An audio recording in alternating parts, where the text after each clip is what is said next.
Hello guys, and welcome back to the Almighty channel and another sit down video. So by the time this video goes out, we will be in December. We all know what December is. December is when Jesus, the Christ of Nazareth, was born, and we're celebrating his birthday. It's Christmas time, and it's also leading us into the new year. Now, this time of year, as many of you will know, it can be very difficult. The sun is just going in and out. So if I'm squinting, if I'm going bright, if I'm going dark, it's the sun. But anyway, let's get that vitamin C right there. Someone's saying, oh, vitamin C, I mean vitamin D, anyway, because that does feel nice. It's very, very cold in London right now. Anyway, Jemima, get back to the video. So yes, as I was saying,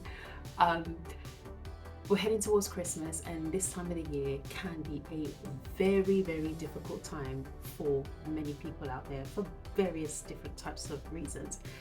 So I'm going to give you some points for you guys to look out for when it comes to depression. Now, I understand that, you know, what I'm going to say doesn't fit everyone, because everybody's dealing with depression and how they get there is unique to that person, but this is just a bit of a guideline. These are things that I myself used to do, so I'm just sharing it with you. So the first one, number one, is withdrawal, meaning that you no longer socialize. You cancel plans. Usually it's at the last minute. You're cancelling plans.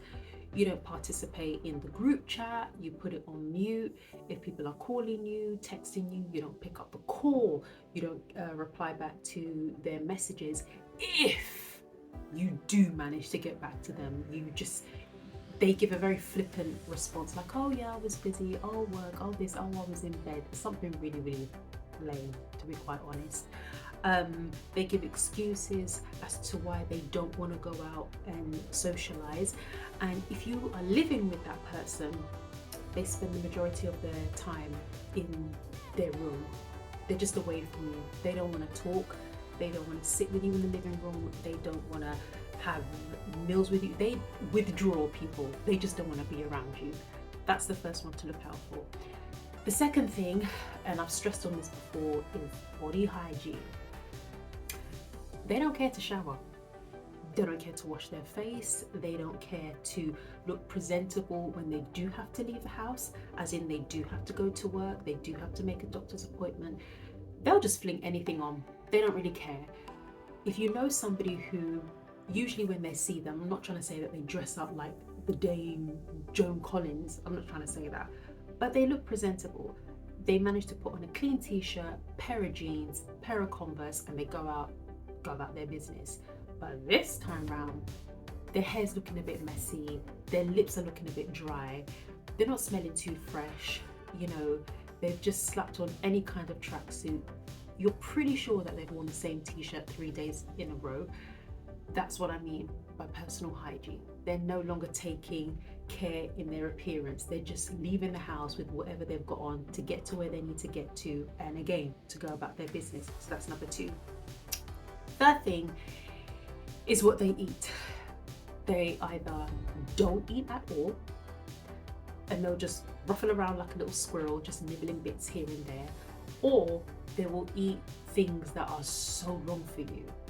And I'm talking things like just the usual things: your biscuits, your pizzas, your chocolate, your burgers, your onion rings, things like that. Now those things, I'm not a dietitian or nutritionist, but those things are not the worst things to eat. But darling, if you're eating them every single day, come on now, it's not good for you. That's slight segue here, well, a tiny segue here. That's why I've made that series, foods to eat when you're suffering from depression or you're going through a depressive episode. They're just quick, healthier types of meals to eat.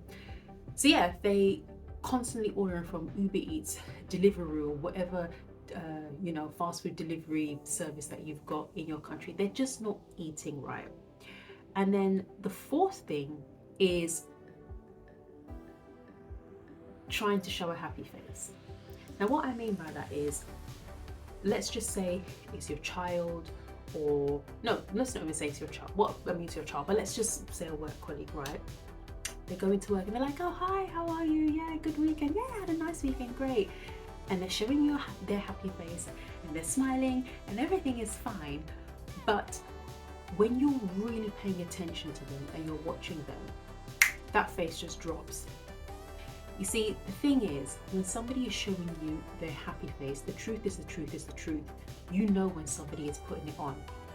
And you know it even more when you're very close to that person. For example, if they're your partner, your husband, your child, you know it. So if you know it with somebody that's really, really close to you, how much more if it's a work colleague? Pay attention to the happy face, because their mannerisms are completely opposite to the happy face that they're showing you. For example, I've come into work, oh hi, yes, I had a fantastic weekend. It was amazing, yay, to the weekend, and it's Monday, all right. And then I'm at my desk and I'm not engaging in any office conversation. Now I know that there are some office conversations that are just dead, I get that. But again, look out for the mannerisms, the aura. You're not even like turning to look at your colleagues.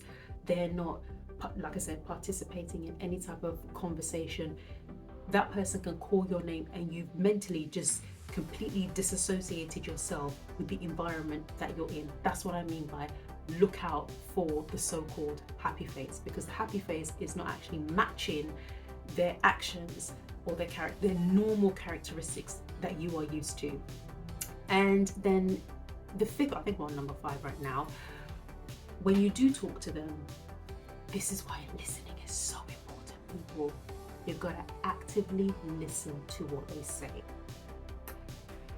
If you're having a conversation with somebody, all right, and like I said, we're going into the Christmas period, and you say something like, oh yeah, you know, I'm going to be spending Christmas with, I don't know, my brother and his family, and I can't wait because my brother's just had a new baby and it's going to be absolutely amazing, blah, blah, blah, blah, blah, blah. And then you say to them, oh, Joe, so what are you doing? I don't know who Joe is. Sorry if your name is called Joe. It's just the first name that came to my head. Joe, what are you doing? And then Joe's like, oh, I don't know. I just don't want to be around my family, to be quite honest. You know, if they all fell off a cliff, be all right for me. Joe, are you okay? Are you okay, Joe? Listen to the things that they say, because you can have a casual conversation with somebody.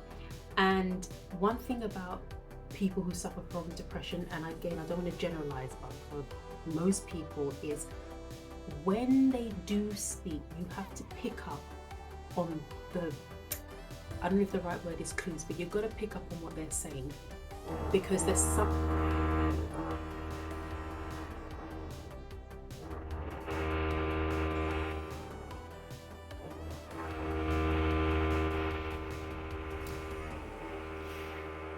For 3 months now, this is all I've been dealing with. Let's pause right here and I'll come back. I'll be back. Okay, so they've stopped for lunch and the sun is coming out again, but it's all right, we'll take it. As I was saying, be aware of what they're actually saying to you verbally, because there's always something that's slightly off in what they say to you. So actively listen.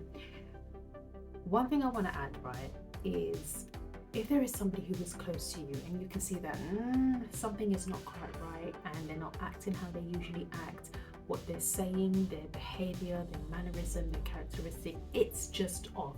Clearly, without sounding horrible, common sense will tell you that something isn't right with them. Now, I kind of feel, only because I feel this way when people do what I'm about to say to me, and I've heard it from other people as well, like when I watch YouTube videos or if I'm on TikTok or whatever social media platform.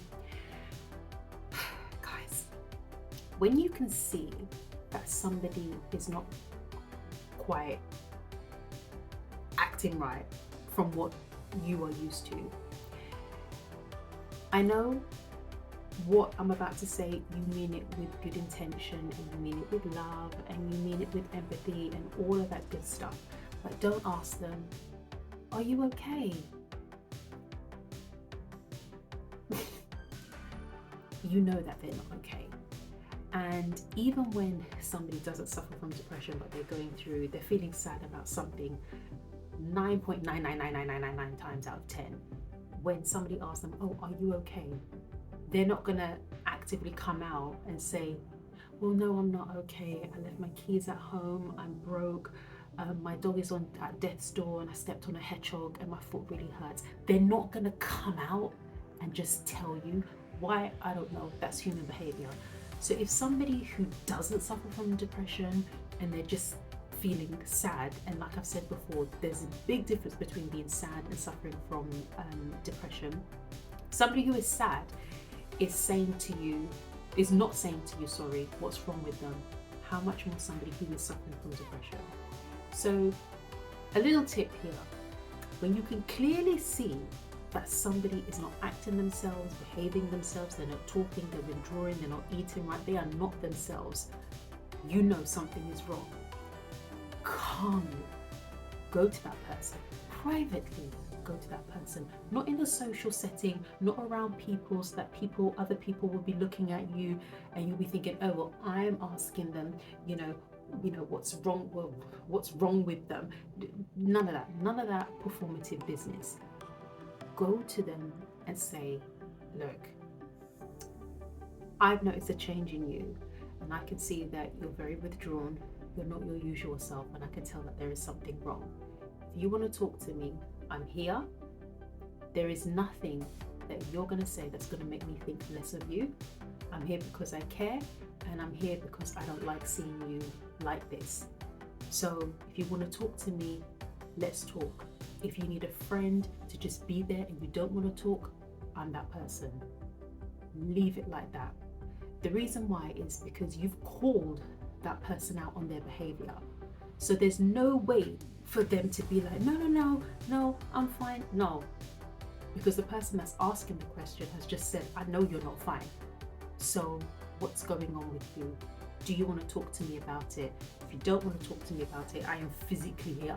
I'm not leaving your side. Well, obviously they've got to leave your side to go about their business, but you know what I mean. I'm not leaving your side. That's how you have to angle it. But just try your best not to say, what's wrong? Oh no, is there something wrong? Yeah, you know that there's something wrong.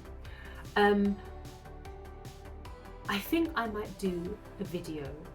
I don't know if it'll be my next one, but I think I'll do a video, ways to handle somebody who is suffering from depression, because there are ways to handle it. Now, I know that not everything works for everyone, but it's a starting point. So, as always, guys, I'm going to wrap this video up here before the drilling starts again. I hope that you've got something positive, you've got a good takeaway from this video, and as always, I will most definitely see you in the next one. Take care, bye.